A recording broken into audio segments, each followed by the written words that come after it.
नमस्ते बाबा. नमस्ते. कसे आहात तुम्ही? छान छान. कसं वाटतंय? छान छान. गेले 5 दिवसापासून एक आई आपल्या इथं थेरपीला येत आहे. 5 दिवसाचा अनुभव आई आपल्या सोबत शेअर करणार आहे. प्लीज वेलकम आई. आईसाठी क्लॅपिंग करा सगळ्या आई बाबांनी. लावते बाबा. नमस्ते आई. नमस्ते. आई तुमचं नाव काय? मंगल गाडी. आई राहायला कुठे तुम्ही? इथे टी सेंटर आई, गणेशनगरमध्ये. थेरपी घेऊन किती दिवस झाले तुम्हाला? थेरपी घेऊन 5 दिवस झाले, 6वा दिवस आहे. थेरपीची माहिती कोणी सांगितली आहे तुम्हाला? पाटील काका हा. पाटील त्यांनी सांगितले, भाऊंनी, पाटील हा. भाऊंनी.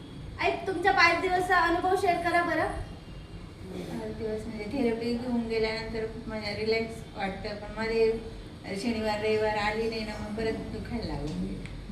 तोपर्यंत म्हणजे घेतल्यानंतर त्या दिवशी काही नाही त्रास होत, पण नाही घेतली का मग दुखतं. त्याच्यामुळे मी थेरपी रेग्युलर करणार आहे. समाधानी आहात तुम्ही? हो, समाधान. बसलेल्या आई बाबाला काय सांगणार? नियमित थेरपीला येत जा असं सांगितलं. Thank you. कारण मध्ये गॅप गेला का ते आपलं दुखणं परत आणखी वाढणार. त्याच्यामुळे रेग्युलर येत जायचं म्हणजे आपल्याला लवकर फरक पडेल असं. थँक्यू आई.